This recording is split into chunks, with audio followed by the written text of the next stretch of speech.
Look at Phumi, all Christmassy. Made a huge effort this morning. I love it. Listen, baby. Listen, the effort is real. Red lips, red nails, and the hat. I'm even not wearing black. I'm here for the Christmas, yo. I'm here for Christmas. I'm not letting Eskom be the Grinch. No. I'm not letting inflation be the Grinch. I am not letting it's not happening. It's not happening. Not on my watch. No, it's going to be a good Christmas. I think you're not letting anyone else steal the good out of this Christmas, right? Absolutely.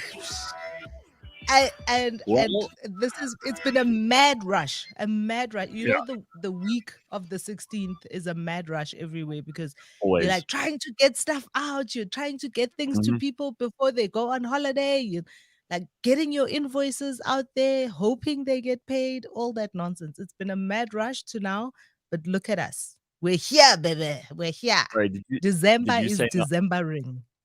Did you say nonsense? Stop nonsense. That is our theme.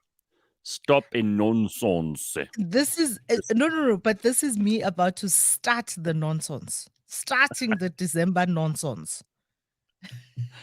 Well, today is for a lot of people the last day at the office, right? I mean, today will be a mini Friday because tomorrow's a public holiday. So for a lot of people, today's the last day that they have to go to the office. Everything's closing down. Simpiwe and Ryan in the studio there with you. They're both going on leave next week. Are they? Are they?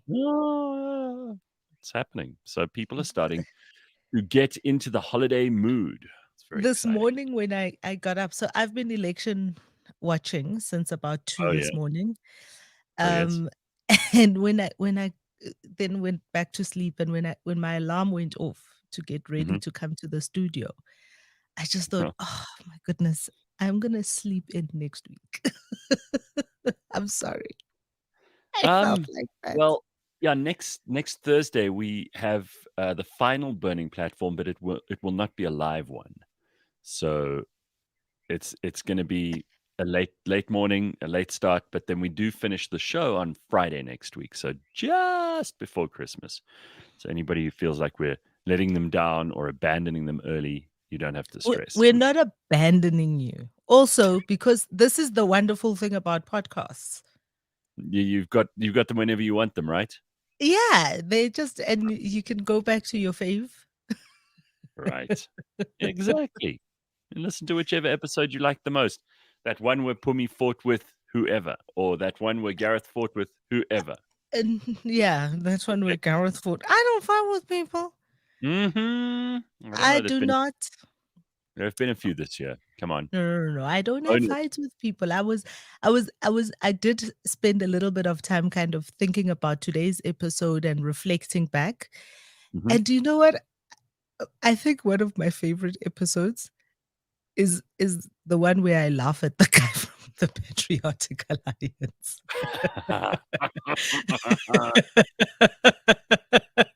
Well, I mean, there was so much foolishness going on there. I think we need to, as South Africans, we need to get, you know how on Twitter and on social media they say we need to normalize. I think as South Africans, we need to normalize laughing at foolishness. Well, I mean, this is one of the best things I saw in the notes that you watched the congressional hearing of Sam Bankman-Fried. Right? The reason I'm bringing this up is because, again, Phumi's doing the homework for all of us, right? Sam Bankman-Fried is this crook who basically he just stole billions of other people's money that was invested into crypto at FTX. And then when there was a run on his exchange, he suddenly went, oh shit, there's no money. Sorry. But anyway, they arrested him in the Bahamas and they took him before Congress. And everybody thought this wouldn't even happen, but it has happened.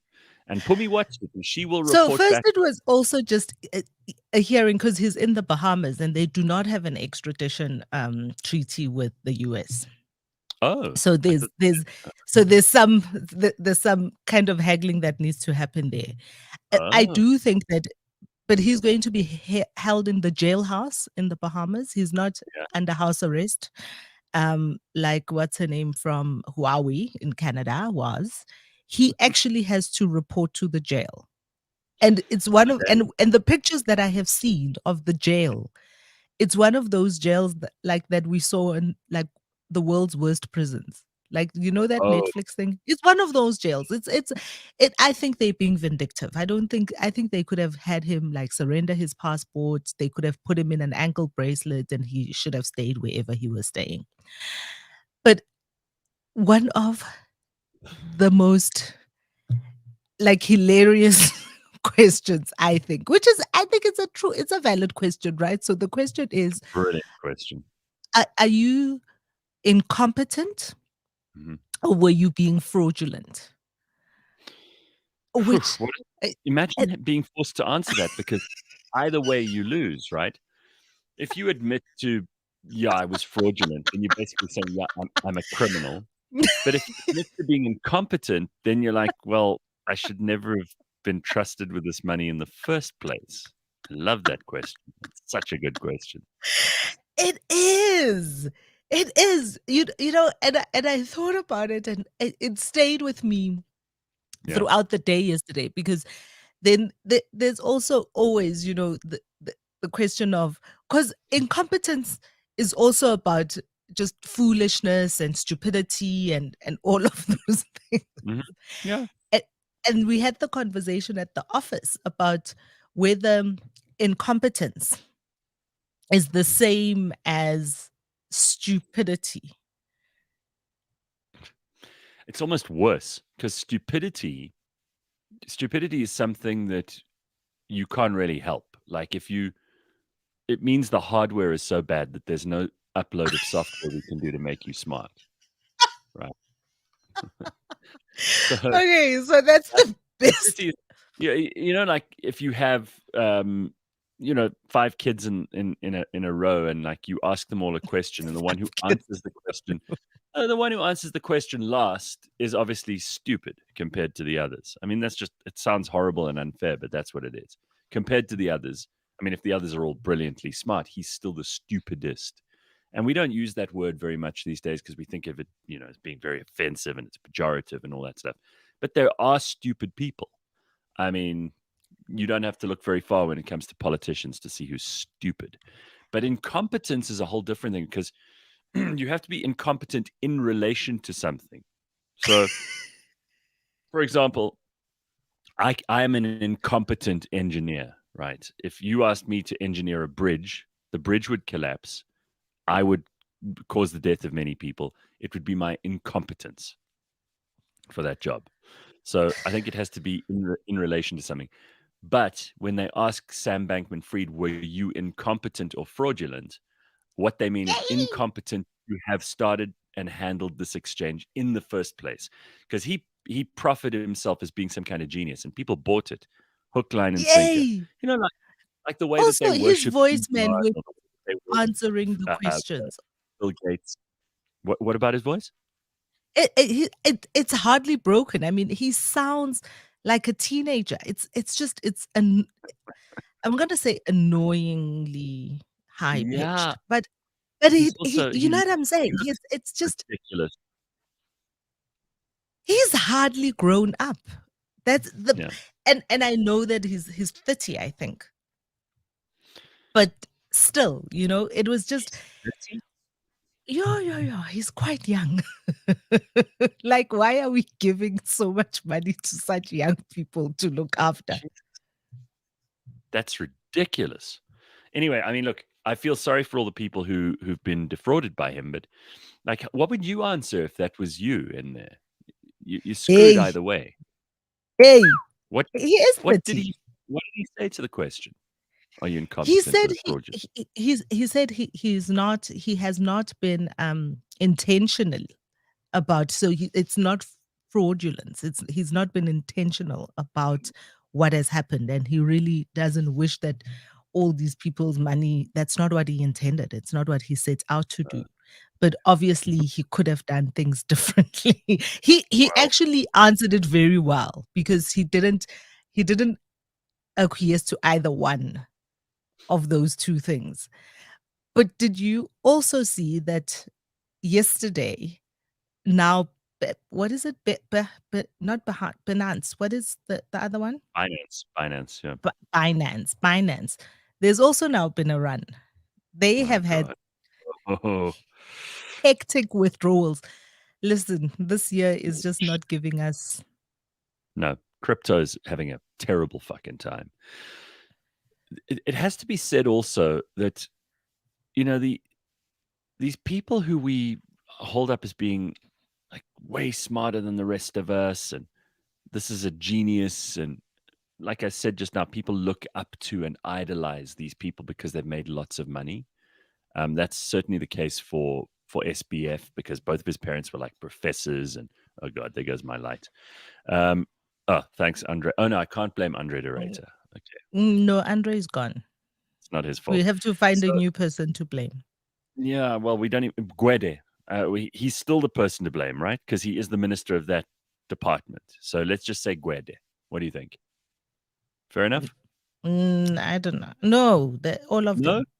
No, all of them. all of them. All of them. Well, they're the ones who always used to say to us collective responsibility, right? The ANC is like all about collective responsibility. So, can you see me properly, or do I need So to switch I up? can see you properly. So Binance withdrawals in the past 24 hours have hit Oof. 1.9 billion US. Oh my god. Mm. By the way, people are being hilarious about Andre de Ruyter leaving. Sandile says his sister Jenny Ruyter is taking over. Which for a moment, when you're not really paying attention and you Oh kind of no. Oh no, no. listen, I saw this thing on, I think it must have been Instagram, and I was like, oh wow, he has a sister called Jenny. Just for a second. Now that's stupid. That's me being stupid, and I'm the first to admit it. How dumb of me to think that was actually for real for a second there. But some days you're faster than others. We can now say Gwede, my flippin' lights go. Gwede, my Gwede, my lights go. Well, Ricky says they collectively lack accountability. That has been and always will be true for the ANC. So I see a couple of people already on fire in the comments this morning. Simpiwe herself saying, "Stop nonsense." Has that thing. I'm here for it. And she's also very excited. She says December officially starts for her today. Yes, Simpiwe. We know. December. And for Ryan. And if you are going on holiday today, we need to know from you what you are doing. We are jealous. I am jealous. I want to know where you're going, who you're going to be with, what you're going to be up to. I'm not gonna lie, I am also jealous because this year, which is why I have to shake it up in my own life here with the Christmas hats and like red lipstick, because But it's good. this year I can't afford to go away Yeah, because me neither. everything's gone up. So the price of petrol has gone up. Usually we drive somewhere like to KZN and the coast. Also, my bond repayments have gone up. Because of the Bond interest rates. repayments have gone up. Bond repayments have gone up. Car repayments have gone up. Food has gone up. So I actually just have to stay home and Consolidate. air fry. Oh God, you said it, air fryer. There we go. I knew it was going to come up before Christmas a few times. There we go. Now you all know. Air fry, kind of like I've got all the air frying recipes. I taught Kaneho how to make pizza in the air fryer yesterday because that's what we have to do now. How big is your air fryer that you can do pizza in it? It's big, baby. It's big.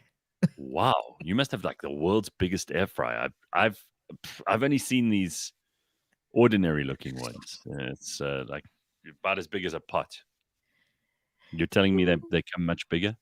They do. They, Okay.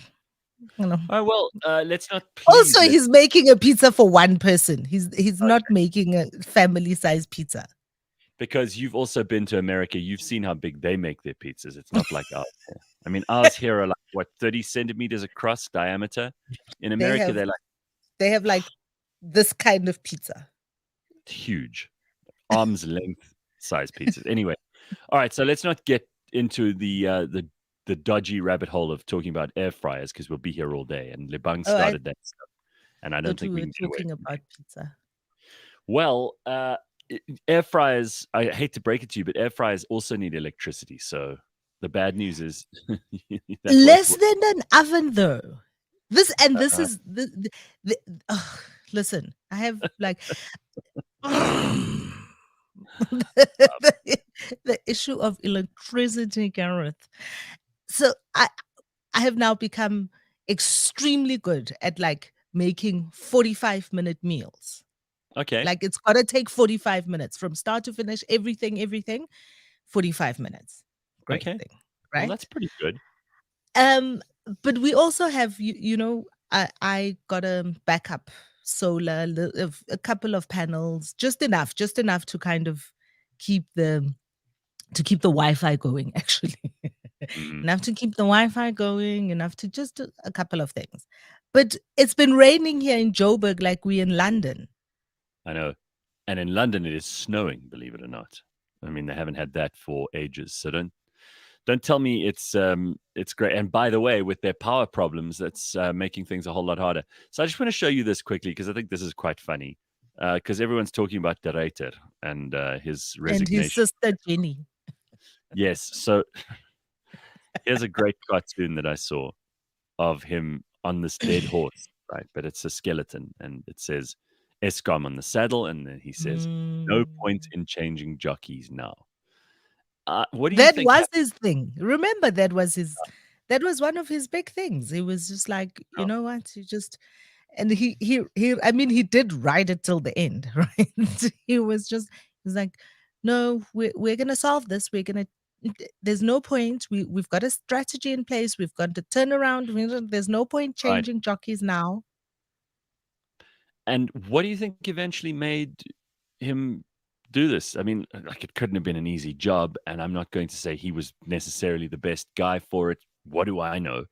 Um, in fact, we've had the worst load shedding this year that we've ever had in South Africa. So, when they say it can't get worse, well, maybe it can. I'm not going to tempt fate. It But he absolutely resigned. did. What do you think? What do you think eventually would force you to resign if you were in that position? I mean, what do you think the straw Dude. is that breaks the camel's back? So I think he probably had differences with the new board. Remember, there's a new board there. Pomakwana is Oh, the new board chairperson. mhm. Um, and I think the signs were there about a week ago when the big headline, like somebody resurrected Pravin Gordon. Like we haven't heard from the man in Really? months. Yeah, we Ugh. hadn't heard. When was the last time? Haven't heard, not a statement, not a haven't seen him. I actually told some friends the other day, what if, guys, what if he's like sick and on his deathbed and no one's telling us? But anyway, somebody No, resurrected him. And there was a big headline with Pravin Gordon urges the board to work together with management to find a solution. And I was like, ah.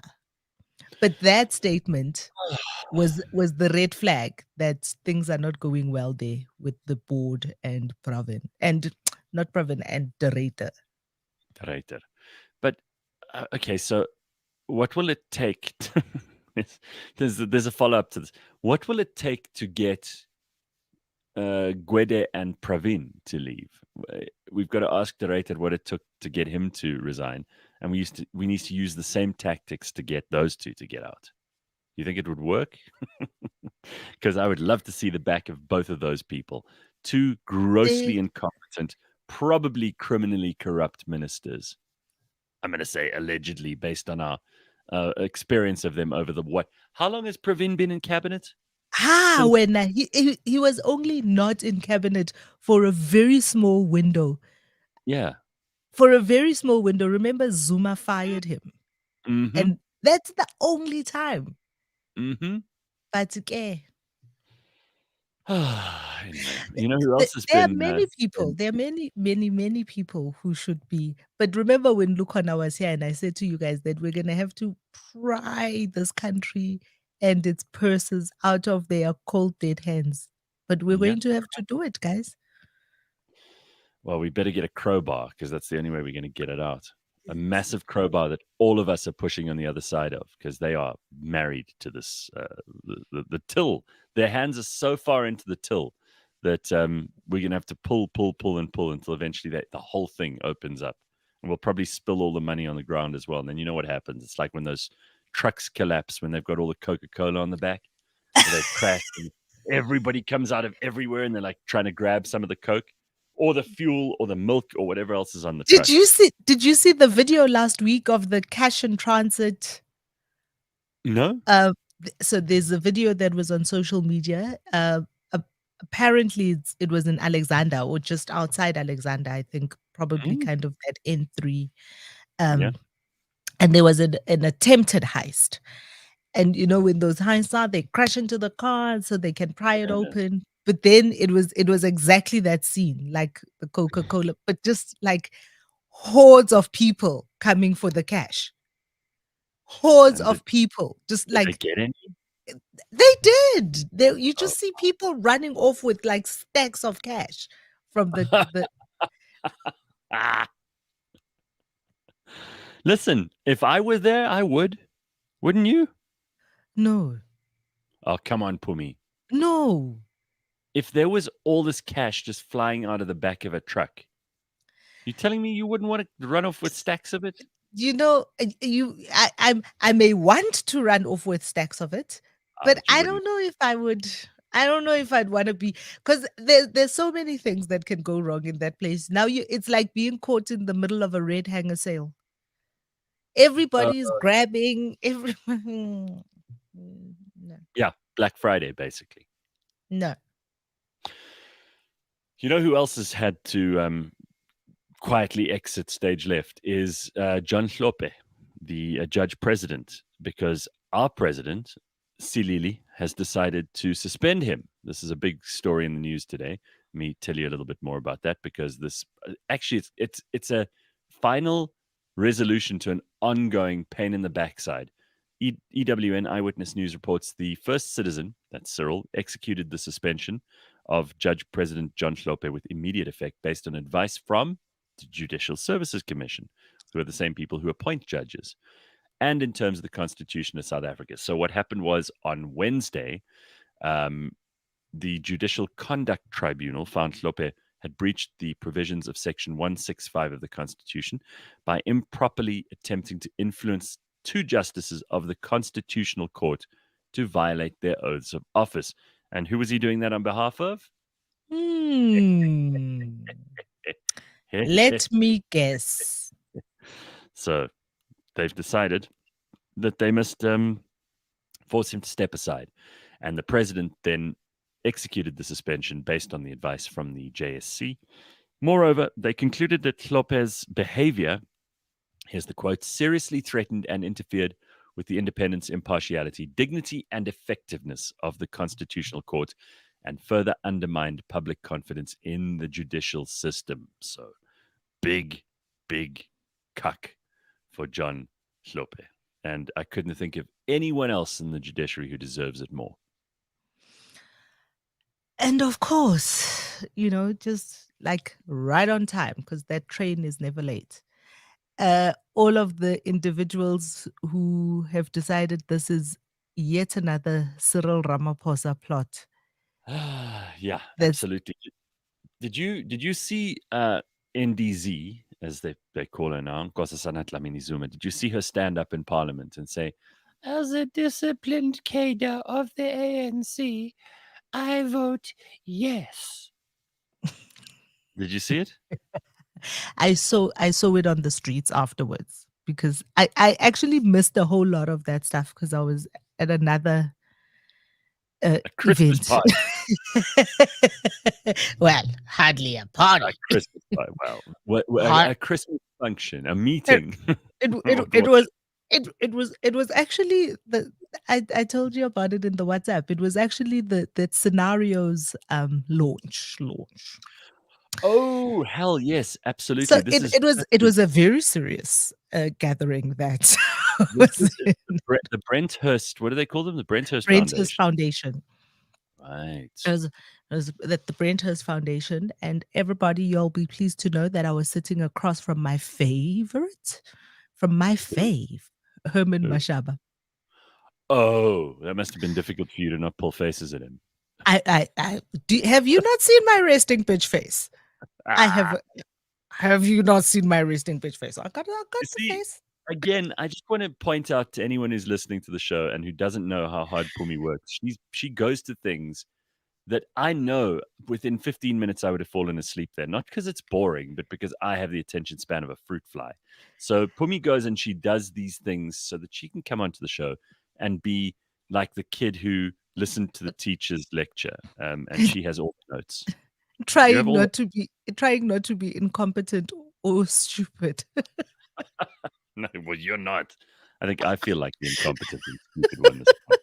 So I was at a very serious little thing at that Mm, same time. So I only got to see all of that way afterwards on the fly side. But I mean, there's so many things that came out of that thing. Did you yeah. see why Lindiwe Sisulu Oh, what a abstained? stupid excuse. So talk about stupid and incompetent. That word's coming up a lot. Both of them, stupid and incompetent. Lindiwe Sisulu says that she didn't vote because she had to step out and read a text message. So She she was missed. locked out. She said, no, Yeah. she didn't say she stepped. She said she was locked out of the chamber. And when she came back in, it had all passed. So You have one job if you're a member of parliament. One job, and that is that you vote for or against motions, laws, all of that stuff. This is her whole job. And what is she doing? It's total nonsense, I'm sure. what kind of SMS needs you to step out of the room to read? Exactly. Tell She me could what have the read it exactly where she was sitting. correct. So what tell me what you think that let's just speculate. Everybody wildly speculate. In the comments, I'm going to see what the best answer is for this. What do you think the most insane reason by SMS? I mean, she didn't even say WhatsApp. She said SMS. A text She could have message. said voice notes. She could have I said it know. was a voice note. Because Then you'd voice notes do require you to like be in a quiet place or at least put in your earphones. But stop nonsense. We are not foolish. You may be stupid and incompetent, to quote the congressional question to Sam Bankman-Fried, but we are not all, and we can see through your ruse. She wanted to, this is exactly the kind of move that the slimiest politicians make.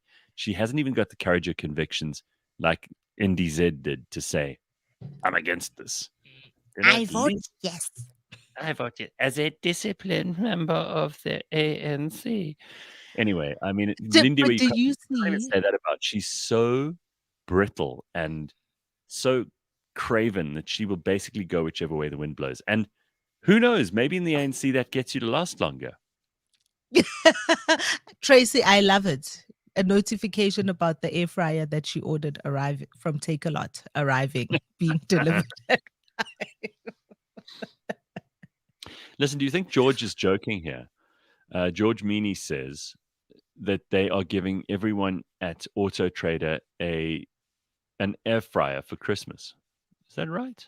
What did George say? What happened? Huh.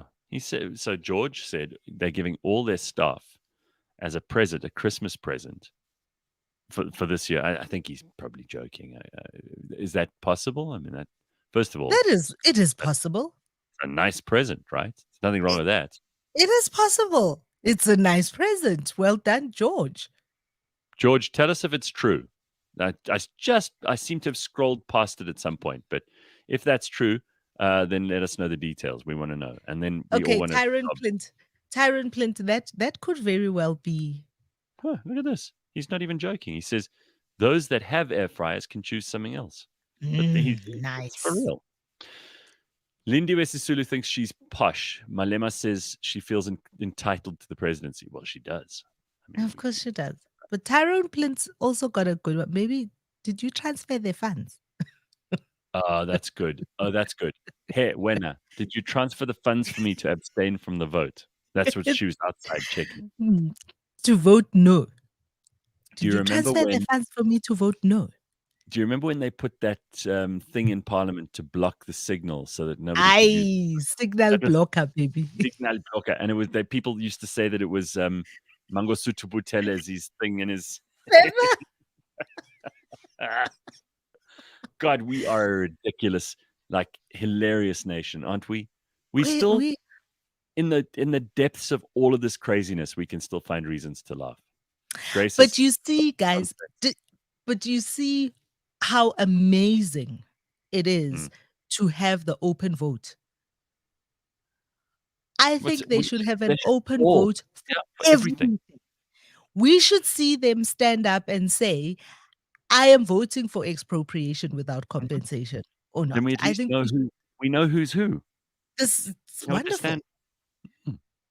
It's Michelle, wonderful because ordinarily, for those of you who don't know, ordinarily what happens with voting in parliament is that the whip of each party mm, gets gets their party's votes and then brings those to the speaker, and then that's how they are sure. tallied. Yeah.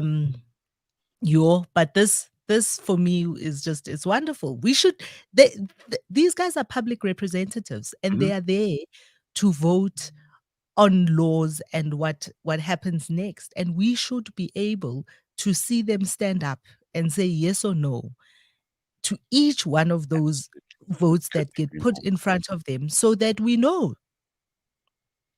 And then we should have a big vote where all of them can admit that they're either incompetent or frauds.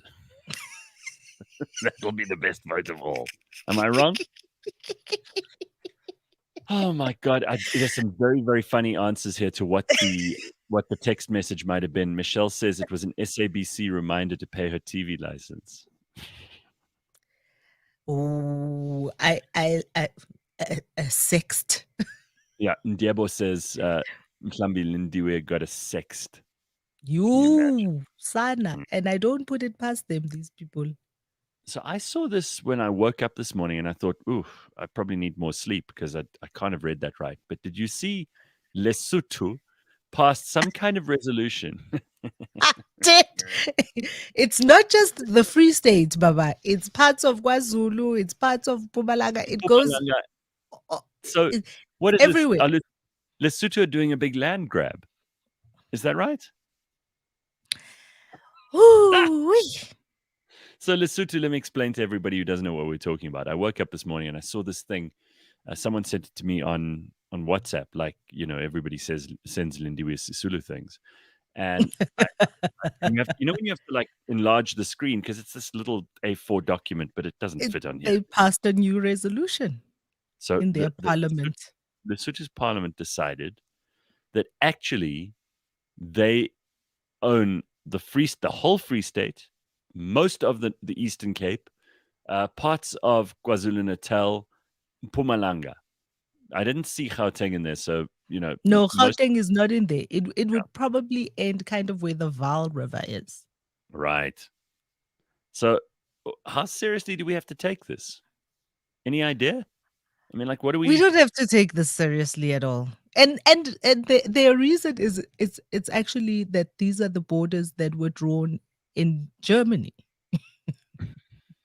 That's What, in the 1800s? oh my god. Lalela, we have we have a lot of things. We have a lot of things going on in this country. Lesotho mustn't come here with their own nonsense to add. We see Stop, busy, see busy. stop, Stop nonsense. nonsense. Please, this is getting. Listen, we've got to make these shirts. There's just no way around it now. with every day that goes by, I realize like this is the slogan that people need to hear every day. Stop nonsense. Eish. But I do love that, and I wish I knew what that actual place was on the sign. Like, I wish I could actually go there and Again. ask. So what is this office of you? Because it's got like a Facebook Where were you Local. actually going? Why didn't you stop? Did This you is a did you not village. have the time to stop and This is ask somebody? No, I was on my. So this is a village on the way back from Sun City called Tlakong. Okay, and you drive through it. It's on the main road to Sun City. It's one of those places where there's Is it like a. after you've turned right off the in what's So there? if you're going to Sun City, it's Mhm. just after you've taken that off ramp on the Rustenburg Highway, and then you Mm. you drive. Yeah. You drive along that for a while, and then you pass by this. But this sign is on the way back, so you see it on your right hand side as you are coming back from Sun City to Johannesburg. And Mm. I do want to know what actually happens there. So if anybody At the Stop else, Nonsense office. So if yes. anybody's from that Bapong area or is going is around that Bapong. if if someone can please just stop and ask them what actually happens at the Stop Nonsense office. Anyway, hey, listen, didn't Lesotho invade us once when Mangosuthu was standing in as president? They They did. did try. Yeah. So I these think it people, was the other way around. I think it these was people are. Mangosuthu. I think it Oh, was Mangosuthu that invaded them. I think it was not Lesotho coming in. Lesotho have already invaded oh my us. God. Have Listen, they? listen, Uh, ask Lieto. Ask Lieto. The Basotho have oh, already God. invaded us in all forms, in the forms of Zamazamas, in the forms of listen, the Basotho are here. But it was Okay, so Mangosuthu that invaded them that one time. uh, He was the president for all of 48 hours, and he was just like, so "Yeah, now they want to get us back. That's what it is. So it's a bit of quid pro quo. That's all. Bona, we're so busy. We're so busy in this country. These people, abayeme hanyane, abame kancane. Sibhizi, sibhizi, sibhizi." Ah. Lovely Lady Lee has a theory. She says, "Stop nonsense" is another name for a fence. Gareth, someone who does fences. Really? Do Is you it not really? know this? Do you not know this? Uh, uh. Ah, ah, ah, ah, ah, Gareth. That's why I So asked. No, I let me genuinely. tell you. So Okay, I'm this going is to tell you great. what a stop nonsense is. A stop nonsense. You see, there are those kind of prefab in the townships in the 80s. There are those kind of prefab walls that you could Yes. get.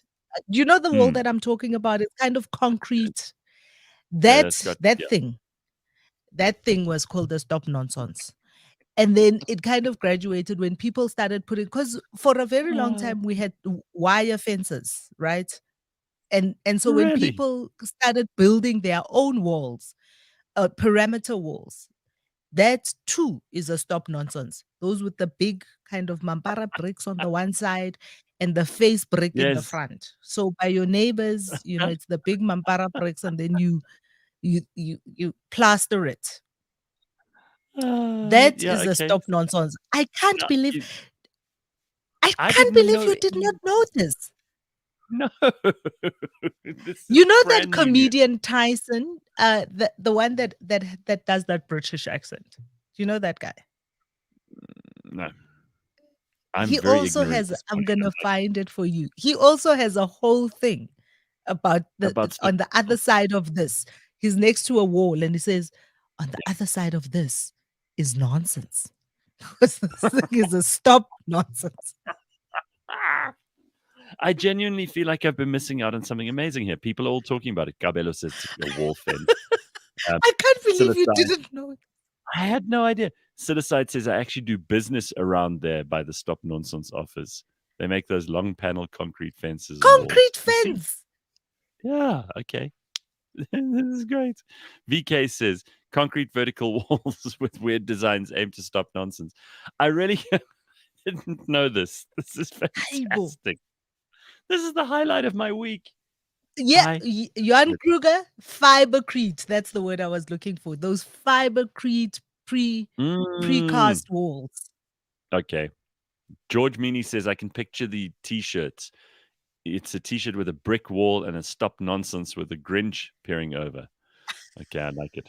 I like it a lot. Oh, God. Also in the northern suburbs, says Gray, not just in the townships in Cape Town. People Oh, have these. really? Oh. Hey, it was a thing Well, because like you guys have because taught you me. see what a perimeter wall does, ne? Is it stops the nonsense from getting into your yard. Stops the nonsense outside. And Tyson Gubeni. That's the stops guy. your nonsense from getting to them, right? No, Also. it's the nonsense on the outside from coming in. I can't believe I didn't know this. This is so fantastic. This is my favorite thing in the Tyson whole. Gubeni is the comedian, Okay. and I'm going to Yes. find it sometime during the day today. I'm going to send you the video of him talking about stopping nonsense. This is so good. All right. Listen, if you want to WhatsApp us, 071-783-6214. You can also drop us a message on the YouTubes. We want to hear from you this morning, hear what you're up to, hear what your plans are for the holidays. Today may be the last day of work for most people as we head into December proper. So I want to hear from you and tell us all the exciting stuff that you have up your sleeve for the next month, because it's, for most people, I suppose, starts now. They'll be back at work, either on the 2nd or the 9th. Phumi, you're going to work the whole every time I see like an out of office, because now also the out of office responses are there. I'll be back in the office on the 9th. I actually had to pull up my calendar to say, can't you? Because usually, like, the 9th, I was just like, hey, man, what are people doing? Because I know the 2nd is a Monday and it's a public holiday. Usually people are back at work, like on the 4th or the 5th. But like the bloody 9th, people are just taking a piss out of everything. Well, that's a long holiday. It doesn't matter who you are. If you're off from today, then that's a long time. It's 3 weeks, guys. This 3 is weeks. so funny. You might come back incompetent. Lovely so lady. She says, when we do the T-shirts, we've got to spell it. Stop nonsense. Nonsense. Yeah. I can't tell you how much I enjoy this. This is the best thing. All right. So we've got some voice notes. Do you want to hear from some of the people? Let the people speak, Phumi. This is what we do. So here's number one. Let's go for this. Gareth, please, could you play some Cliffmas carols? My favorite ones are I Am Wishing for a White This Christmas by Mabale Mobloi, and also by, what's the other one by Damon Calvary? Last Christmas, I ate and I farted. Please, thank you. All right. Well, how can I deny people what they really want? Give the people what they want. Give the people what they want. Don't be a Grinch. Okay, so I've got to find the Damon one, because that's everybody's favorite one, I suppose. I mean, in the land of the blind, the one-eyed is king. So I will look for those just now, and then I'll see if I can't play them for you later, because these are people's favorite songs, and Damon's cover of Last Christmas is definitely my favorite one. So we'll get to that, I promise, and I'll try to find them. If I can't find it today, then I will play it for you next week. So thank you very much. And then this one, our second voice note for the morning, is from Stefano, who was on the show not so long ago. Stefano Battaglia, who said that he's got plans for the holidays and wants to wish everyone a Merry Christmas and Happy New Year. And of course, he must be excited, as are all of us, that the World Cup final is happening this Sunday. It's going to be a biggie. Even if you haven't been into it so much as the usual years when it takes place in July, August, maybe the final will get you excited about it.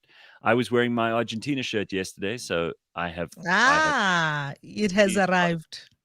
I have gone back into the old I'm excited about sport mode, but unfortunately it lasted for that match. I didn't watch last night's match. I was busy doing something else, and I will be watching the final, obviously. But then I think I suspect it will die shortly after that again.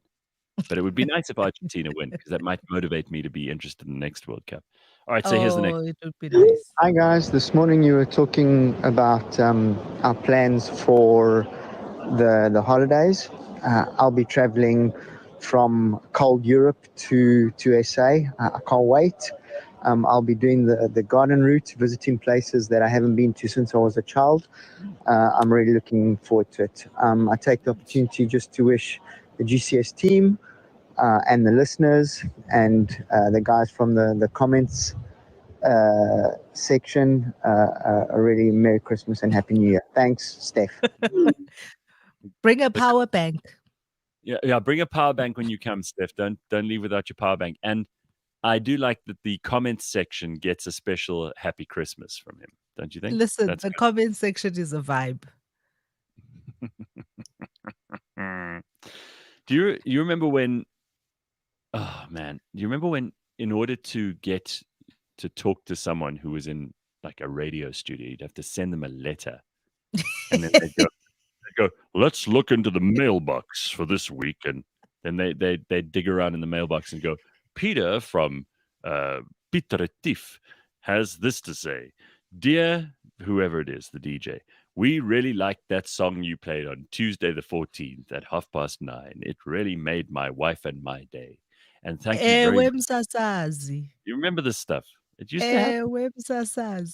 That's because that's the Xhosa word for broadcaster. Ewemsasazi. They used to send Wilson Binkosi letters like that. In fact, they probably still do. Listen, on Radio Zulu, there were whole shows dedicated to reading the letters. Lindy Wentuli was the best.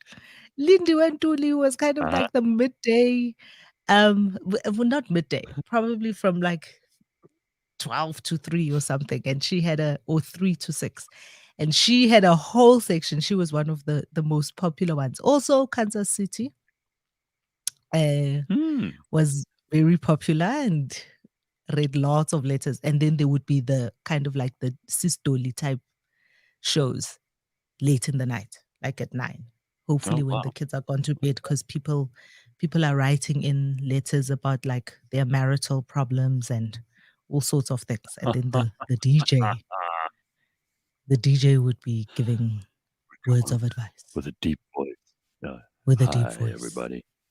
Yes. That was the way they behaved, right? Awesome. All right. I think that Tusa still gets letters though, because he is still, from the old days to this day, he is still on that Lesedi FM, that Tusa. And he had he had that show. Yeah. He's still on. He's still on. Sunday morning, Baba. Sunday morning. He's holding the walls up in that place. He must be one of the longest serving people on air, right? I don't think anyone else can even get close. Jeez, that is phenomenal. Huh. Guy deserves some credit. That's amazing. And now he's also crossed over because of his antics, because he's still that DJ. He's still that DJ that plays the song and then stops it halfway and sings along. And brilliant. Brilliant. He also has a reverb in some of the stuff that he says, kind of. And then they had a studio cam at Lesedi FM. So he's crossed over into the social media. So depending on what kind of antics he's got that Sunday morning, he's generally trending on Sunday mornings. How this is, this morning, if I could say anything, it's a morning of revelation for me. I'm learning about like old DJs who I haven't heard of in ages. I'm hearing about old ways that they do things that I thought had all died out. I'm hearing about nonsense. I'm learning stuff. In fact, Tusa's show on Sunday morning, it is. I was about to say, it's, if it can be characterized by one phrase that we have spent a lot of this morning talking about, it's very much a stop nonsense type of show. He is always reprimanding people. It's like we must send him a stop nonsense T-shirt. Sure. When we've made the T-shirts, we must send it to him. He will wear it, and he's in there. He's deep in there, always reprimanding people about all sorts of wretchedness. Is that the same Tusa who was married to Mamunta, and they And they defrauded the SABC at some point, didn't they? Yes, sir. Yes, sir. Yes, sir. Yes. So You he have must the correct person. nonsense. I think there were allegations of fraud. I don't remember how far those things went. I think he might have pulled a Tony Yengeni and like showed them some kind of letter of Oh, really? of having his record expunged because he's on air. That's amazing. He's on air. Amazing. This is interesting too. Sandile says that Radio Zulu had a whole show just dedicated to reading obituaries. Yes. Also, stop nonsense. Just reading obituaries. So obituaries and telling people when the funeral would be. So reading the obituary and then telling the people when the funeral would be, because sometimes the only way you know of like somebody that you used to know that's passed. Yeah. So the obituary, which the obituaries page is still one of the most read pages in newspapers all over the world. All over the world. It's not just like Radio Zulu. But on Saturday mornings, they have wedding announcements. So they used to read letters about wedding announcements and people were getting married in the various Bona. Like That's the fantastic. man. Radio. So hang on. If they did, because I remember I did this joke, I made up this thing once called Radio Funeral, where I would read obituaries, but I didn't know this is something people actually did, and I'd put Real on thing. I would put on a somber voice, and I'd go. It also had that music, that organ music, that organ music on a Friday night. That's terrible. That depressing organ music. And a very sober, very sober, very dedicated older gentleman with a nice deep voice. Also, because on Radio Zulu, lots of people think Treasure Shabalala had an amazing voice, but Radio Zulu had all the voices, Baba, all the voices. Trevor was just like one in. That's Is this the what one. they would play? That's the one. And so they would. Can't we just postpone the burning platform for this morning? I want to do Radio Funeral. Hello, listeners. This morning, I have some sad news about Mary. Do one about Derators. Do a Radio Funeral for Derators' career. Okay, good idea. All right, let me start again. Let's do this from the beginning. All right, you ready? Here it is. De Ruyter leaving Eskom. All right. Hello, listeners.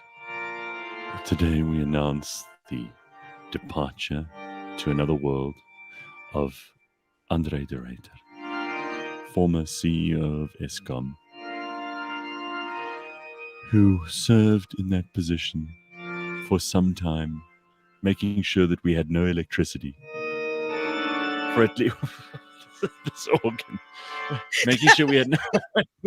You pulled that very serious face just now. You did this serious face where you look very somber as well, and this is great. We got to do a show like this. I'm gonna make sure we schedule this at some point. Maybe we start the year with a obituary show. Listen.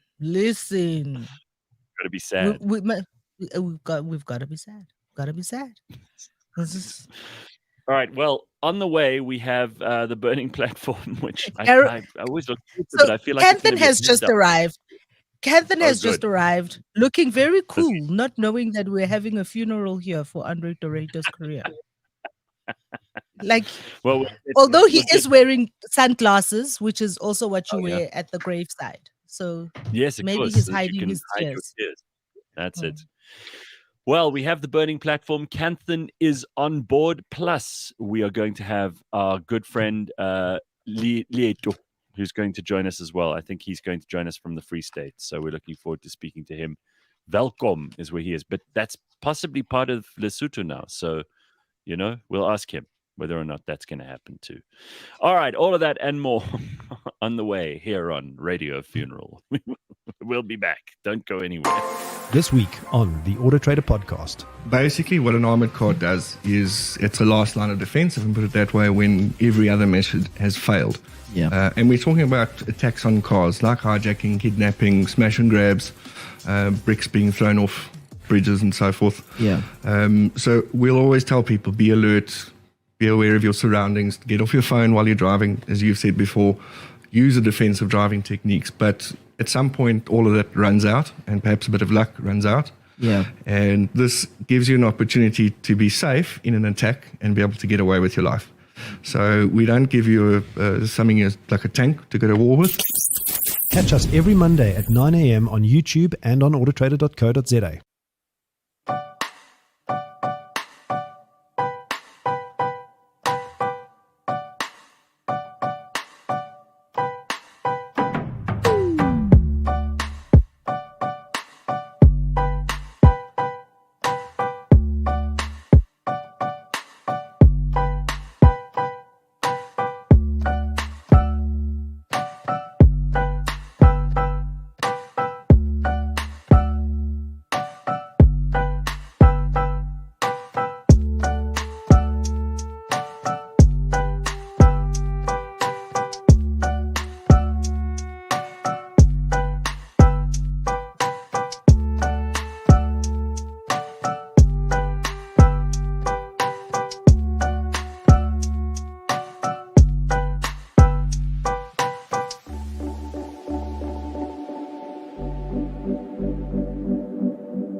CliffCentral.com, Thursday morning, the 15th of December, and the penultimate burning platform.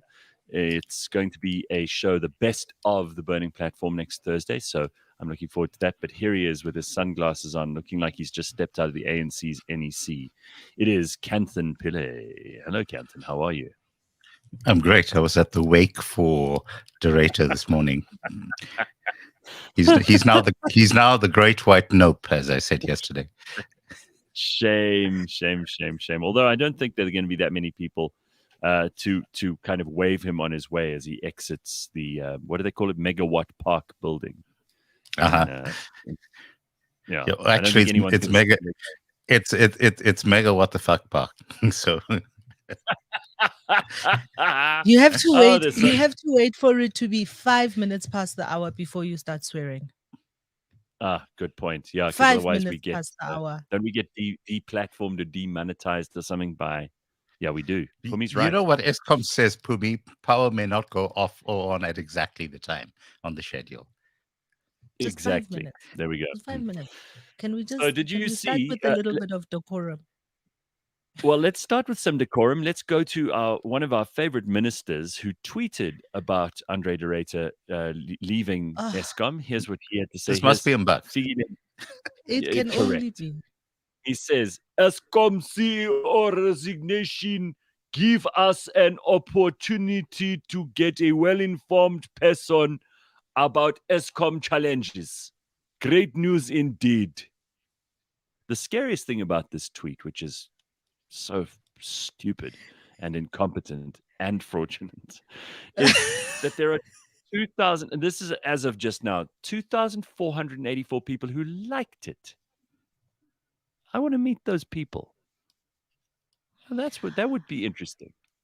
You know, do you think Some of his best friends are bots, guys? Can we just understand this? That's true. By the way, those bots were going crazy for Nkosazana Dlamini Zuma. Huh? It's interesting. Yo, Whoever's paying them is definitely on her side. Bona, there's so many things. This is why Lesotho must leave us alone. All right, let's start. I mean, Catherine, are you concerned about Lesotho invading us and claiming this territory, which they passed a resolution in their parliament yesterday, deciding that the Free State, parts of the Eastern Cape, parts of KwaZulu-Natal, parts of And the Mpumalanga Northern now belong, Cape, parts of the and Northern Cape too. and the Northern Cape also now belong to them, the Kingdom of Lesotho. What do we think about that? Well, they couldn't possibly do a worse job than our lot, so I say bring it. So you're saying we're willing to try Lesotho? Yeah, absolutely. I mean, frankly, at this point, look, Zimbabwe could walk across the border and invade us. We have the most incompetent military in the world. We've spoken about this on the show before. Yes. We are the only military in the world where the military is allowed to strike, okay, where they get danger pay for hazardous working conditions. These guys couldn't pass a flippant physical. So, what? I'm not fat shaming. Cut it out. I speaking of fat shaming, I was at another thing, and the former head of the army, General Shokwe, was there. So he's still alive. I was flabbergasted at his flubber. Really, is enormous. So flabbergasted. There's a nice portmanteau word there. Yay! I was just like, this guy was the head of, and every time I see that, every time I see the incompetence of our army, every time I see any of that, I am pleased that we are there because hear me out on this one, because it then leaves very little room for the incompetence of the current government to hold us down, to pin us down in any kind of military regime. So exactly. I'm glad that's what we have, right? Because otherwise the other side would be just too scary. I mean, there's a video now of the former ANC member Carl Niaus protesting with a little placard about Cyril must go, and there's like a police pushing him away, and he's resisting the being pushed away, and there's another cater that falls over, there's a scream, it's quite chaotic. And there have been the bots have then been on a huge drive going, the apartheid is back, the police brutality, and I'm just like, y'all know nothing. It's so you're right. It's so incompetent. Listen, look. Here's the general. I think you mentioned. So if you're on YouTube, you'll be able to see this is him, General. He's much bigger than this now that he's retired. So this guy, he was head of our army. Am I right? Yeah, he's bigger than this now. He was quite big. Maybe the picture. I don't know. I don't know if that's the same guy. It is the same guy. Look, guys, someone was crunching the numbers recently, and it turns out that we've got something like 400 generals in our army. Really? And really? and by contrast, India, which is now the world's most populous country, close to 1.5 billion people, sits with something like 72 generals. And the Indian military is one of the best in the world. And don't they use the term "too many chiefs and not enough Indians"? Extra funny. All right, you guys are making me laugh too much. I think so. But it's the silly season, Gareth. When we talk about these serious things, we've got to take the piss, because it's frankly it's the only way as South Africans that we actually manage to cope with all of this stuff. There were quite a number of generals at this event that I was at. It was quite scary. But also kind of gave me really does give me heart that we don't have any prospect of any kind of military there'll be no coup d'etat or military junta in this country, right? That's impossible. Even because if these you guys see are Lindy all over Wesley their own. Sulu in her, even if you see Lindy Wesley Sulu in her military fades and her like high-heeled Converse military No boots. chance. She would. Nah. You know what? What would probably happen is that the military, if they did decide to arrange a coup, their vehicles would break down on the way to the Union buildings or whatever. It would just be a hilarious disaster. So I had no idea we have so many generals in this country. We have learned something already this morning. We've learned that Lesotho, if they do invade us, we should probably just let them take over, which I think is hilarious. Amir makes an interesting point here. Amir says there are more Basutu in the Free State than in Lesotho itself. There are more Setswana in Northwest than in Botswana. There are more Siswati in Mpumalanga than in Eswatini. These are interesting facts. And there are more Shona and Ndebele in South Africa than in Zimbabwe. Zimbabwe. That's okay. We're good with this. This country, I'm telling you, there is not a dull day. So what do you guys think of this de Ruyter situation? I mean, Pumi's given her perspective to some degree, but I know she's saved most of it for the Burning Platform. And Canton, we haven't heard from you. What do you think of what's going on there? Look, I actually feel for the guy in a way. Really? And the reason why I feel for him is that he was never going to be able to turn the thing around. And I know I feel a bit like I'm flogging a bit of a dead horse over here, but remember that we've got the scenario where de Ruyter is forced to sell a product at a price that is lower than what it costs him to produce it. Yeah, correct. So he's got to actually turn Eskom around while selling electricity at a loss. And how the hell do you do that? It's impossible. Now, the reason why he can't actually push up the prices to what they're supposed to be is because of the fact that the price setting is not done by Eskom, it's done by NERSA. And so we're never going to be able to, guys, we'll never be able to get this thing fixed. The other thing he's not able to do, he's not able to cut off all of the defaulting municipalities. Mm-hmm. He's not able to cut off all of the areas that have widespread electricity theft. And, I'll now mention Soweto, and Pumi's going to get uptight and say, not all people from Soweto. Oh, Phumi, just put a sock in it. You know what? You're not gonna get a rise out of me. Yeah, you're not gonna get a rise out of me today, guys. But listen, no one's going to be able to fix Eskom unless we allow Eskom to actually crank prices. Okay, the price of diesel right now is at an all-time high. Thank you, Joe Biden. The price of diesel is at an all-time high. We need to burn diesel in order to keep the lights on. So not just at Eskom, but we also, all these people who have generators. I mean, every time the lights go out here where I live, you just hear this in the background, and the sounds of Joburg. Mm-hmm. The new sounds of Joburg. People burning diesel and burning a lot of it, and that's why the price has also gone up. Yes, and so now we have a situation where the northern suburbs are starting to smell like the townships used to smell during the apartheid era. Because remember, during the apartheid era, wherever we went in the townships, there were just coal stoves that were actually the sole source of fuel and heat in most of the households. And so there was this constant smell of coal throughout the townships. Where are the green lobby from overseas coming here and telling people, "Oh, you're polluting everything"? You see, when it comes, we've got Nick Headley who's single-handedly driving that. Oh, really? Yeah, I want to know which NGOs are paying him because he's clearly getting big bucks to push this agenda. Maybe we should send the army round to investigate because they're out of fuel, Gareth. Come on.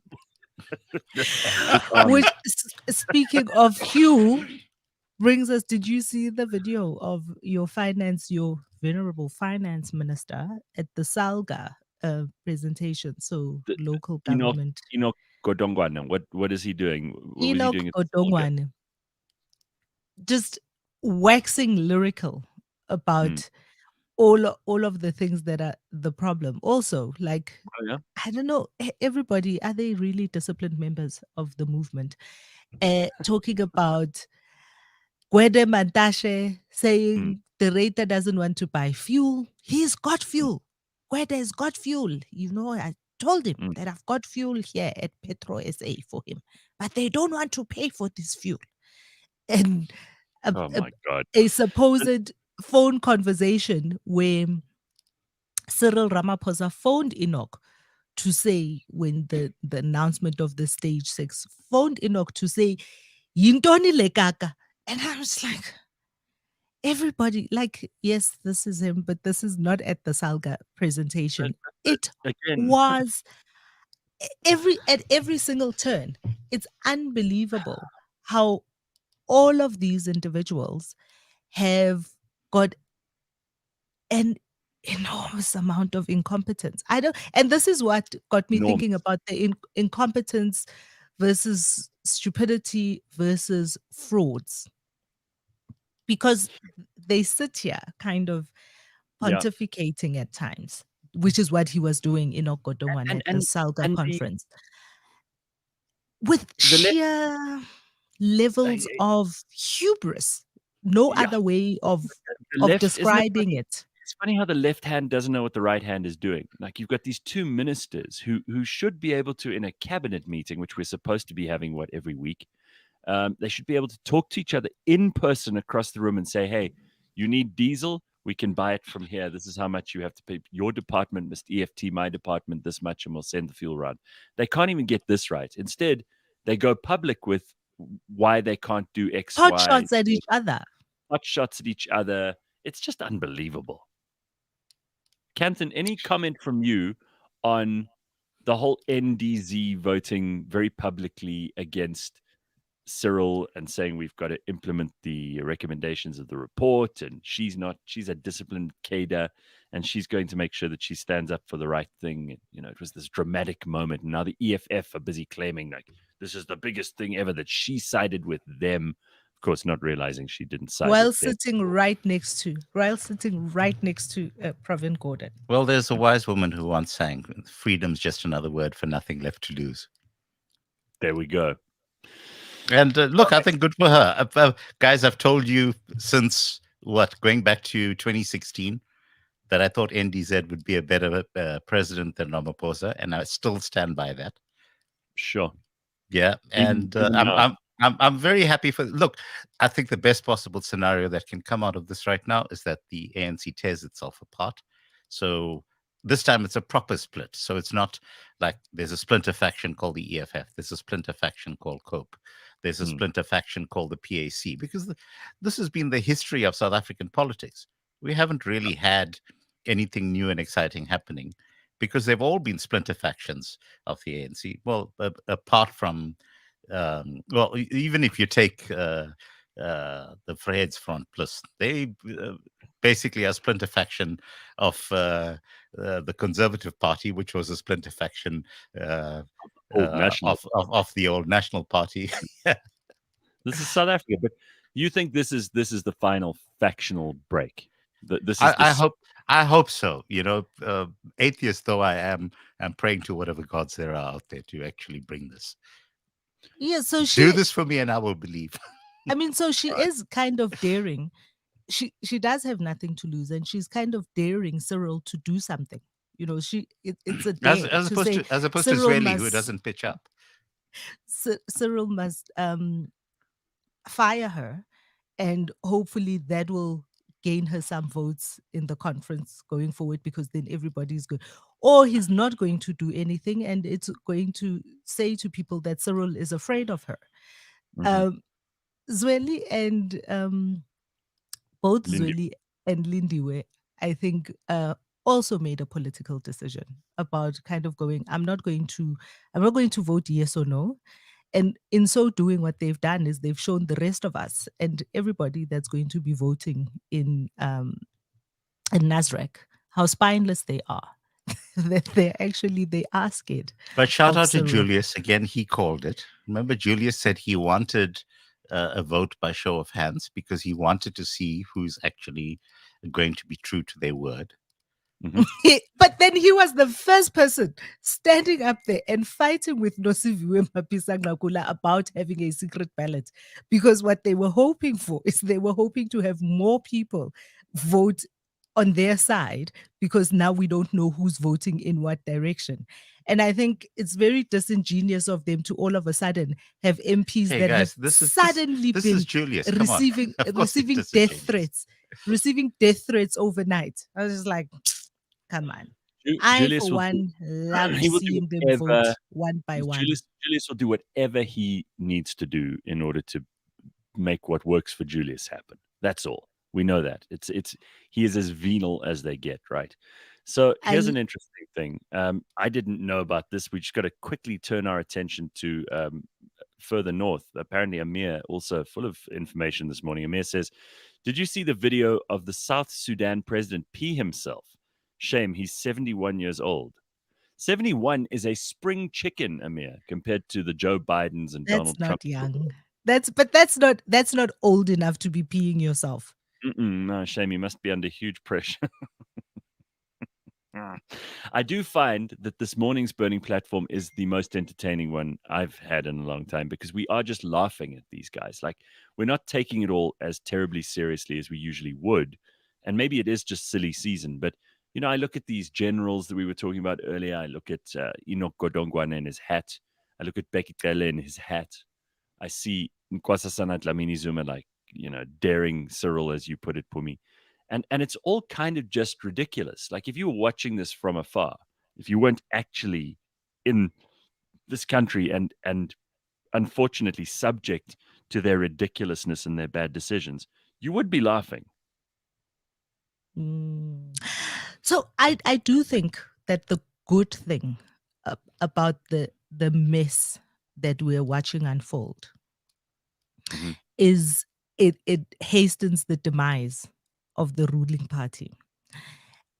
If we can get it together to show up and vote, right? So that's the fulcrum, is we've got to be able, I think, on the other side, the benches on the other side, to get enough people to show up and vote. And this is why I was up kind of watching the numbers overnight, this morning, because of the by-election in Botswana in the Northwest.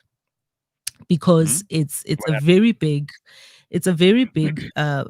election where there were 27 wards that are a good cross-section of the voting kind of constituents. So there's enough white voters, black voters. It's rural. There's some towns, and there's a cross section of the ANC, DA, FF, EFF. Also a showing of the Patriotic Alliance. Unfortunately, Action SA was not contesting in any one of those 27 wards, and all this happening in a by-election, so the thing about by-elections, why they're good to watch, is because there isn't a public holiday. It's all about canvassing on the ground. So you don't get what we get with national elections, where you have a halo effect of communication that's everywhere, ubiquitous communication on the radio, on TV, on print, and all of that. This is canvassing on the ground because it's such a small area. So what you get is committed voters. You get to see the behavior of committed voters, how they show up. And the one thing that is across all the wards and all the voting districts is very low voter turnout. Very low voter turnout. And we've spoken about this before, where I've said where there's low voter turnout works in the favor of the ANC. They want that, because the less people show up, it's because that's the flaw in democracy. Is it's really not about the fact that because nobody voted, nobody becomes the councillor. No. If three people voted, the three people that they voted for. So I'm going to give you some numbers. Give me a second. Okay. Let me pull up some of these numbers. My favorite people to watch. So the IEC app has been reporting the numbers overnight. But also our favorites, Davis Scholz has been tweeting the numbers, and so has Wayne Sussman. They've been tweeting the numbers. Cool. And the EFF has gained quite a lot of voters from the ANC. The DA is holding steady. The IFP has made some inroads in that space, So, and wonderfully though, is the ANC has been horrifically down across the board. They are down. They may get to keep some of those wards and they may get to keep the mayorship because the numbers were that low, but they're still quite down. And what it would mean is it would mean that we get to see what a coalition will look like and work like. What the ANC, because they have, kind of in the low 40s and in the mid 40s, they can create a coalition and govern, or and the opposition doesn't have enough numbers in order to do what they did here in Joburg, where they become a coalition and govern. So it'll be interesting to see who the ANC chooses to partner with in order to be able to push their policies through in those areas. Interesting. Well, that is interesting. I wasn't even aware of the fact that there was a by-election. So I'm pleased that you were paying attention to that. And these are interesting things to watch. I'm the ANC curious. is down. They're down 12% in some wards. They're down as much as 22% in other wards. So they really are sliding down. Well, let's also remember that the IFP managed to take a ward in Durban. Yes. And the reason why they took that ward in Durban is because the DA didn't contest the ward. And I think that was a very smart move on the part of the DA, because they basically said... And they did put a directive out to their voters that they must vote for the IFP. Vote for the IFP, yes. And so the ward got given to the IFP. Remember that there's a lot of municipalities throughout KZN that are controlled by a coalition of the IFP and the DA, and those generally end up functioning, reasonably well.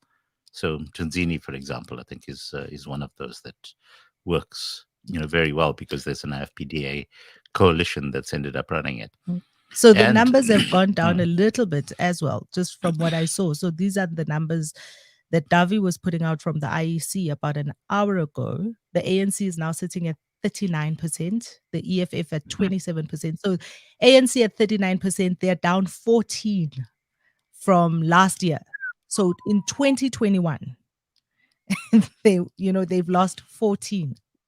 EFF has gone up. Yeah, the EFF, that is 28. 28% is very good for the EFF. I mean, it's a very good showing in a rural district, which they have really, they've done very well in kind of metropolitan areas. They struggle in the rural areas. The EFF had reached a ceiling in the last election, and because they've been, really just rabble rousers and noisemakers, that they weren't really going to have the kind of impact that this number suggests. Do you think that they haven't had the money? You see, they haven't had the money to do what they were able to do in Ditsobotla, I think is how you say it. They were there this past weekend. They were on the ground in full force. Julius Malema had a rally there over the weekend. So, and that's why I'm saying what you get to see in this kind of a by-election is you get to see what on the ground canvassing can do for a party.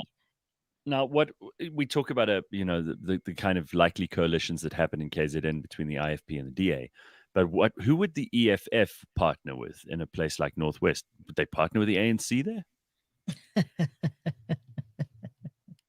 Would they? Of course they would, because you've got to look at what's happened in Etekwini over the past week. The big reporting with what's happened in the municipality of Etekwini. The ANC and the EFF have voted together to remove the deputy mayor and get bonuses and sign off on bonuses, performance bonuses. There's no money to fix the sewage system. There's no money to fix the sewage problem. There was no money to fix the beachfront, but there was money for bonuses. Oh my God. And they voted together for that. Performance bonus, not just a bonus, performance bonus. Right. My laughter just dried up. I don't know about you guys, but I was having a lot of fun before that came up. Now I'm annoyed. So what do we think of when we look back on this year in particular? There's quite a lot of history here, and you've already mentioned Davi and Wayne, who've been on the show. We've had members of various political parties join us. We've spoken to people who are activists on the ground. Last week we spoke to Magda, who represents kind of a business point of view. Out of all these people that we've spoken to this year, it's interesting to me that we reach out to everybody. Like, we've tried with the ANC from day one, and the only guy who eventually did come on was Dada Morero. Remember this year, and Dada was, of course, running then for his position in Gauteng and in Johannesburg. Regional chairperson. Correct. And he managed for a little while to have ousted Mpopalatse, who was also a guest on the show. But other than him, these ANC guys just don't want to talk to anybody, and they don't want to be asked any questions in an interview because every question is going to make them look terrible. So instead, they just avoid this stuff. I mean, you don't even see them doing interviews on the SABC anymore. It's one thing avoiding conversations with us. It's another thing avoiding conversations with the voters. I think, Phumi, you nailed it in terms of why the EFF has been making those inroads, because they've actually been on the ground talking to voters, while the ANC have just kind of been, twiddling their thumbs and trying to see what happens in terms of the leadership race. Yeah, well, they're completely distracted in fighting each other. One of the things that kind of the open voting in Parliament also shows us is that, and this is the video that somebody compiled. I don't remember who compiled it. A video contrasting Nkosazana Dlamini Zuma talking about voting against the removal of President Zuma all those many years ago, and how it shows a lack of discipline from the comrades. If the decision has been taken collectively at the NEC that this is the party line, to go against the party line shows a lack of discipline. And yet here she stands 4 or 5 years later, voting against the party line and calling herself disciplined because of doing that. And so what hypocrisy, right? Absolutely. But what that also shows us is that because they are so distracted, and what going into getting ready for 2024 is that they're not going to get it together. Even coming out of this conference, they're not going to get it together to be able to have a single collective message going into 2024. Again, that's a good thing for us. It's a good thing for us. It's a good thing for the opposition. Guys, there's been some good stuff this year, though, hasn't there? Come on, let's talk about the good stuff. You start, Canton. I'll stop nonsense. You start some nonsense. Okay, let's talk about Chris Pappas. Oh yeah. Okay. I think that is the good news story of the year, where you've had this guy who's been able to take the municipality, which has Howick at its epicenter. It's able to take a failed municipality, turn it around, pay off its debts, inculcate a culture of payment among the people of that municipality. And now he's able to tweet that, if people are hot and bothered, they can come and swim in the public pools. 2 rand for adults, 1 rand for kids, and everything's brilliantly well maintained. I think this is a sign of the future. It shows what happens when the DA allows people on the ground to actually do stuff and just stop this bloody pontificating. So, it's a kind of stuff that used to quietly happen behind the scenes in Cape Town. Now, of course, you've got, the likes of Jordan Hill-Lewis, you've got the likes of Steenhuisen, and they all come out and do public posturing on stuff that has nothing to do with average South Africans. I mean, they talk about Zimbabwe, they talk about Ukraine, and frankly, guys, no one gives a shit. I think people in this country want to see the type of stuff that Pappas has been doing. And which is hard work, and it's not glamorous. It's not exciting. It's not what politicians love to do, because they like to grandstand, all of them. And this guy's actually getting his hands dirty. Yes. So I'd like to see a scenario where these guys just end up, shutting the fuck up about everything that's not core to actual delivery of services in the country. So don't start whining on about climate change. Don't start. Just ensure that electricity gets delivered. Ensure that the roads get fixed. That the traffic lights are working. That the potholes are filled up. And guess what? People will actually then be enthusiastic about getting out and voting for you guys. instead of posturing. So I think, Pappas is something that kind of gives me hope. I want to see a scenario where there are more people that are being trotted out by the DA, especially, who are in a position to do that type of stuff. But I also want to see more more strategic thinking, like the stuff that went down in Etekwini this week, where you actually had the DA saying, all right, we're going to negotiate behind the scenes with the IFP. We're going to allow them to take out the ANC in this particular case. And we're actually going to tell our voters, here's what we're trying to do. As opposed to what historically has been the case, that, people turn around and say, well, we have to go and contest every single ward on the ground because that's the way things work. But we also need to take another view that if the ANC ends up splitting, the DA is going to have to work with the ANC, with one of the factions, because that's the only way the country is going to run. And so all of the posturing that goes on right now about, we're never going to work with the ANC. No, actually, they need to be shifting the discussion. They need to say, they got to say, when the ANC is in a minority, then we will actually vote with them on issues that actually fulfill the interests of our voters. Well, so this is exactly what this scenarios that the Brenthurst Foundation has put out.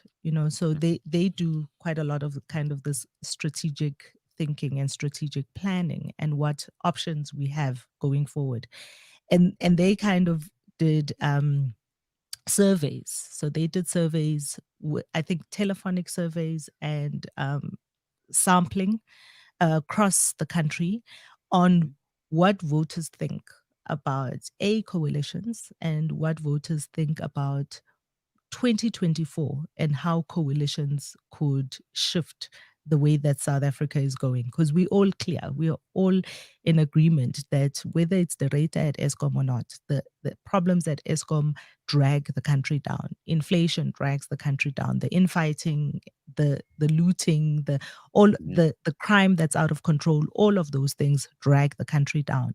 So what do we need to do in order to turn things around? And I do agree with you, Kanthan, that I think Pappas in the Umgeni municipality has been a breath of fresh air and quite amazing to watch as he worked. And looking at these scenarios and what they do, the scenario thing is it's always 4 scenarios, and they've called it the good, the bad, and the ugly. And it is all about coalitions. It's the way that they have framed this and looked at it. And we will have a more in-depth conversation with Greg Mills. I think Dory's trying to get Greg on early in the new year. He couldn't join us today. Is about who the coalitions would be between and how those coalitions would work out for the country and what that means just in terms of policies. Because at national government, it really is about policy and driving the bigger conversation for the country, whereas at municipal level, it's about getting my garbage picked up and getting the traffic lights working and fixing the potholes. All the stuff that Kanthan asked Popalate about. I mean, he was more interested in that stuff, and rightly so, than in ideology, or as you put it earlier, Kanthan, the Ukraine or climate change. Nobody cares about that stuff when they go to the polls in South Africa. I can promise you that there are probably 1 or 2 people in, 1 or 2 municipalities who actually are single issue voters on that. But I mentioned, I think last week, that I have become a single issue voter. I will vote for whichever party can provide electricity. That's all I care about right now. Well, frankly, at this stage, Gareth, the only way we get there in a very quick space of time is through these car power ships. What do you mean? I mean, that's the only way that we can get the electricity flowing again. Oh, the ships, quickly. The actual ships that you mentioned, which will be generating power off the coast. Exactly. With burning fossil fuels. Burning fossil fuels off the coast, yes. And we can buy those from China and India, can we? No. Those are actually Turkish things, and remember, there is corruption involved in those contracts. I'm absolutely sure of that. But we can handle it if we can get electricity. We can handle that because we need the electricity to actually keep the country running and to keep the jobs at the moment flowing. At the moment we have the corruption, but we have no electricity. So correct, if we can have electricity and there's corruption, that's okay. We can handle it. We'll deal with the corruption later. That's right. Now, you might remember that I said at the time that Zuma's $1 trillion deal with the Russians to build nuclear power plants was a corrupt deal, but it was still better for us than doing a range of the other stuff that we were looking at. And I think that right now we need to take a very serious look at those car power ships. We just need to have very pronounced public scrutiny of the actual cost per kilowatt hour, which is ultimately what we're concerned about. And frankly, at this stage, anyone who's able to produce electricity that comes in at a lower cost per kilowatt hour than Eskom is actually charging, that's a win. Absolutely. We need to recognize this. I don't care who's becoming a billionaire on the side. What we should be interested in, you can provide electricity to the grid at a lower price point than Eskom is actually charging. We're good to go. We should just do that. No, single issue voter. That's what I've become. So let's just turn our attention overseas quickly, because it has been a very, very busy year. Obviously, the end of COVID has started to become, a much bigger story than the lockdowns were when they were implemented, because, of course, everybody thought, well, government's going to save us. And now we're seeing people suddenly holding governments accountable for the bad decision making, which I'm delighted about that they made during those 2.5 years. We also see that this has resulted in 3 prime ministers in Britain in a space of a month. We've seen Joe Biden limp through, but nonetheless limp through successfully in the midterm elections, where everybody predicted that he was going to have his ass handed to him, including Canton, you and I. We were wrong. I don't believe Phumi made a prediction in that respect. No, so I actually called the Senate race exactly right. I said it was going to be a 50-50 split. And that challenge is, yes, absolutely. Oh, okay. I give you credit then. We can always pull the tapes, Canton. We can always pull the tapes. Absolutely, we can pull the tapes. I can forward the text messages to you. The Senate was always going to go that way, but the House was always going to go to the Republicans, which it ended up doing. And we spoke about the fact that the big red wave actually did happen in terms of the sheer volume of voters that actually ended up switching sides.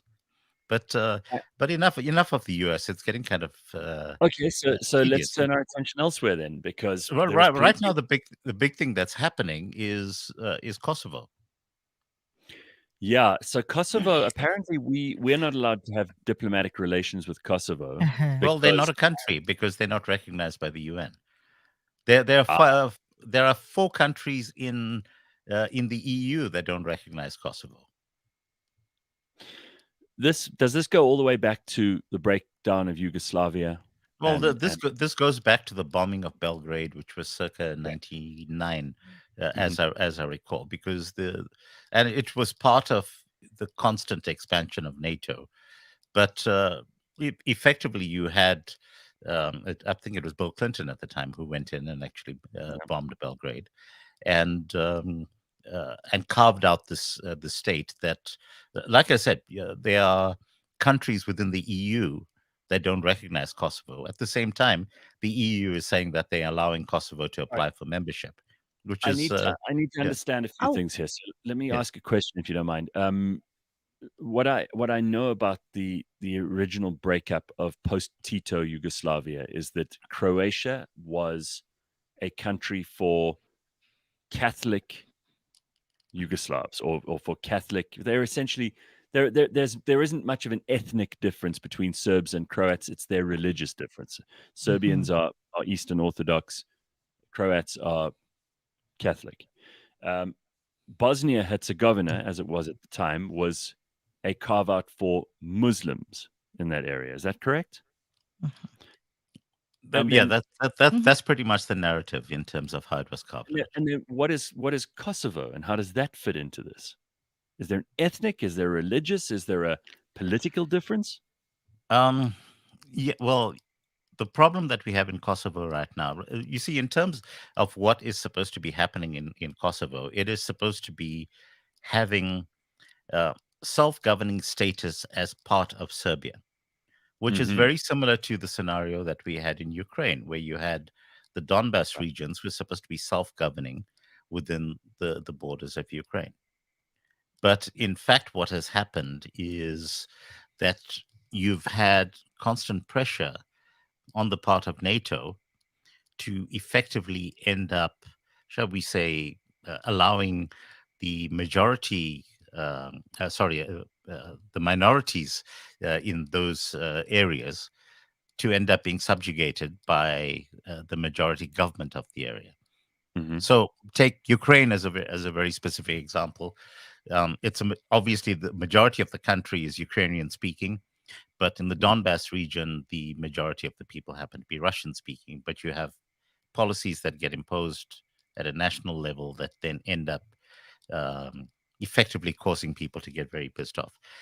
The crucial point in terms of what's going on in Kosovo is that it's really all about Serbia, because Serbia has consistently refused to join the rest of Europe, well, the rest of Western Europe, in going up against Putin. Which and so there's been pressure now from the EU on Serbia to say that Serbia must be sanctioned because Serbia is not sanctioning Russia. Jesus. Now, understand that we thought the Balkans were complicated before. It sounds like it's getting even more complicated now. It's hugely complicated now. Now, understand as well that so there are very strong ties between Serbia and Russia, and you routinely have demonstrations by tens of thousands of people on the streets of Belgrade in support of Putin. The problem, of course, is that Putin, unlike the situation that you have in the Donbas, where Russia is a neighboring state to Ukraine, Serbia is landlocked, and it is surrounded by NATO territories, effectively. So there is no way that there can be military assistance that gets provided by Russia to Serbia, simply because of the fact that in order to do so, they would need to traverse territory that's part of NATO. Right. So, Okay, in the meanwhile, the Serbians are amassing troops on the border. You have people from Kosovo who have Serbian origin, who are routinely blocking roads that allow the flow of goods in and out of Kosovo.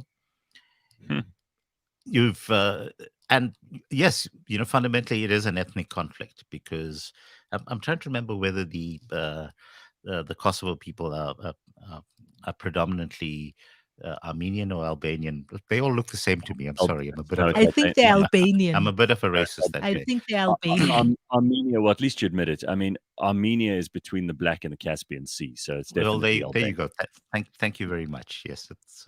In fact, Amir says quite rightly, Kosovo is a majority Albanian population with a Muslim majority, part of Serbia. Thank you very much, Amir. Yes. Yes. Amir should be our next co-host. Yeah, let's get Amir on the show. Yes, he's a Middle Eastern. He's been dropping some truth bombs. So that's something interesting that's happening. So let's put Kosovo as a side, because that's a hotspot. The second hotspot that's coming down now is going to be Israel/Palestine. Again. Well, there's a massive difference that's actually happened, because for the first time now, Xi Jinping has come out very publicly to say that there must be an independent Palestine based on the 1967 borders. And I cannot tell you guys how huge this is. This is the first time that China's ever had anything to say about that part of the world. Well, it's because of the fact that so Xi Jinping recently visited Saudi Arabia. Oh. Okay, he was given the red carpet treatment when he pitched up out there. Biden went to visit the Saudis. He said that he was not prepared to meet with MBS, and MBS basically pitched up to meet him, gave him a fist bump. Biden said, we want you to increase oil production. MBS said, well, we'll take that under advisement, and he promptly cut oil production. Now, Xi Jinping pitches up with the Saudis. During the time that Xi Jinping is there, leaders from all of the surrounding Arab states that are part of the U.S. circle of influence pitch up and also strike deals with Xi Jinping. So there was a very brief period where, thanks to Trump and the signing of the Abraham Accords, there was the possibility that Israel was actually going to get away with a lot of the stuff that Trump came up with. So there was the possibility that Israel would have gotten away with Jerusalem as a capital because of the fact that Trump recognized it. There was the possibility that Israel was going to be able to keep the Golan Heights because Trump said, as far as we're concerned, the Golan Heights, which is Syrian territory, is part of Israel. But the turnaround that you've got right now is with Xi Jinping saying that we want a return to the 1967 borders. We want an independent Palestine that's part of the United Nations. And I cannot tell you guys how big this is, because this effectively means that unless Biden is now prepared to take on all of the Arab world who now have the backing of the Russians as well as the Chinese, okay, and pretty much count on India also going along with what the Chinese are actually saying in terms of the 1967 borders, even though India has historically enjoyed very good relations with Israel and continues to do so.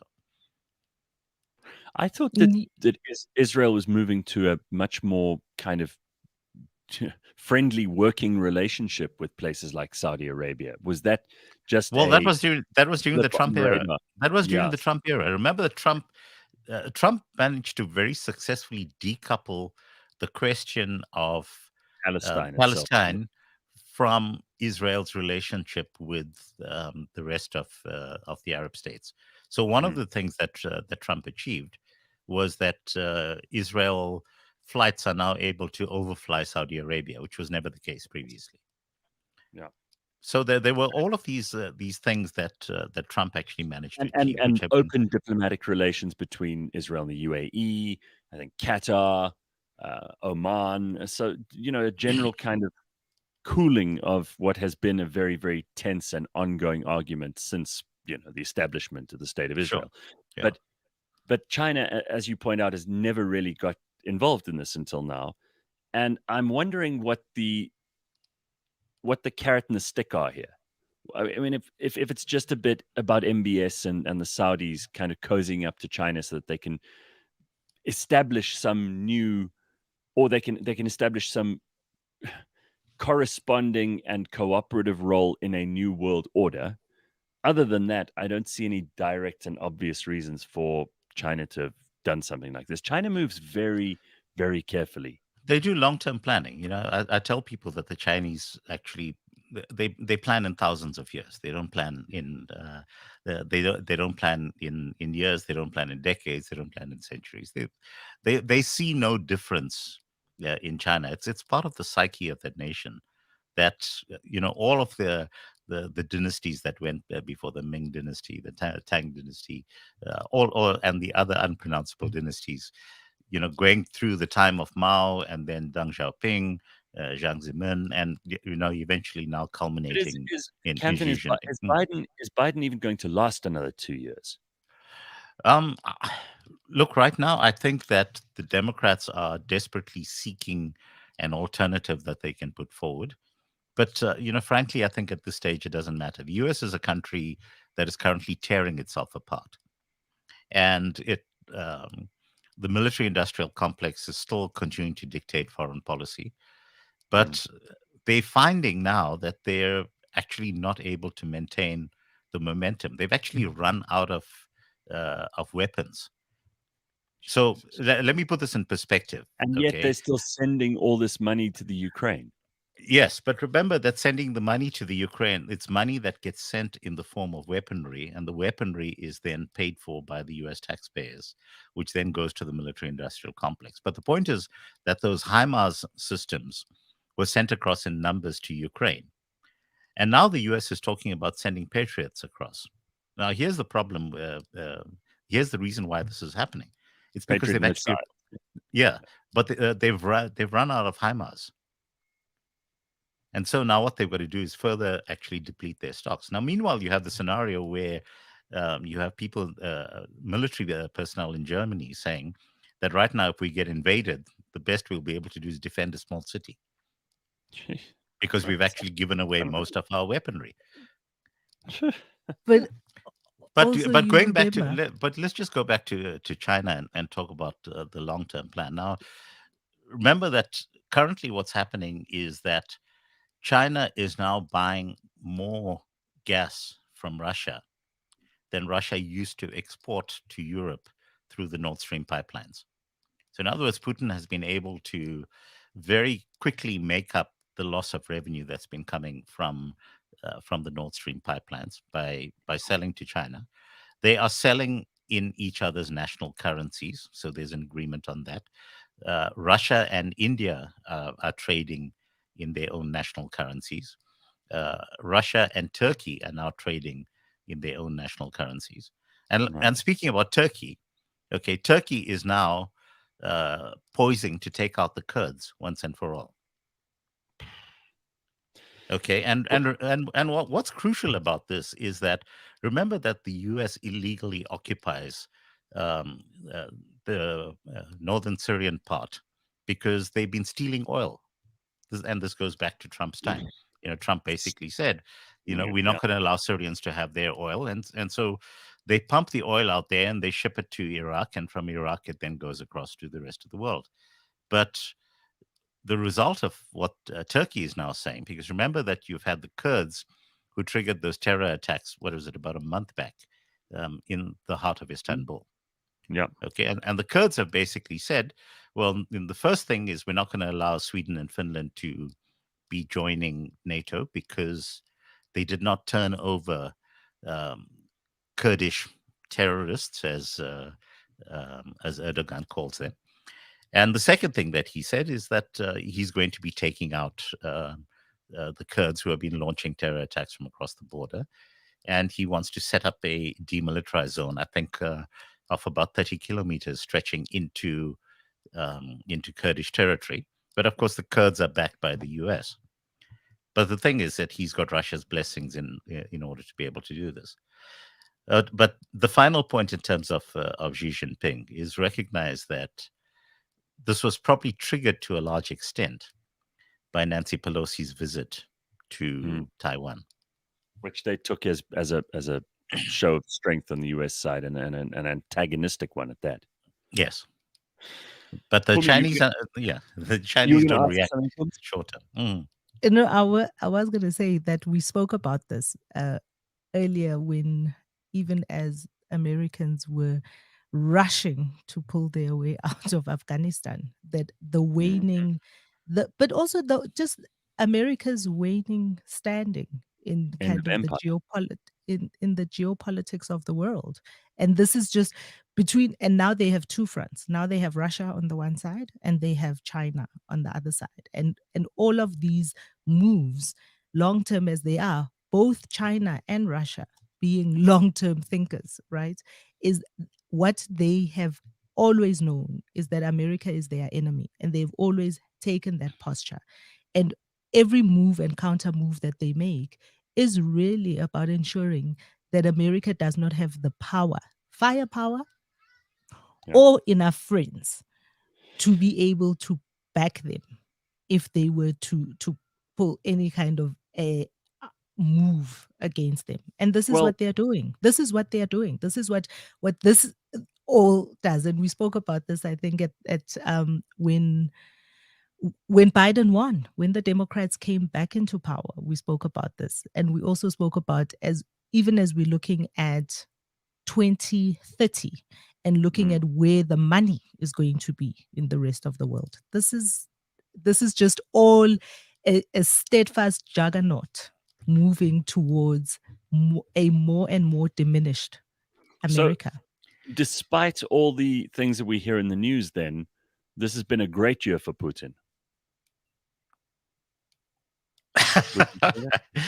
No, it hasn't been a great year for Putin. Look, don't sound so bad. No, guys. Well, it doesn't have to be binary. Guys, don't. Yeah, no, it isn't binary. Look, I think that what is true is that Putin has probably come out better than the rest of us around the world, because the rest of us, from the point of view of our economies, it's been taking an absolute pounding.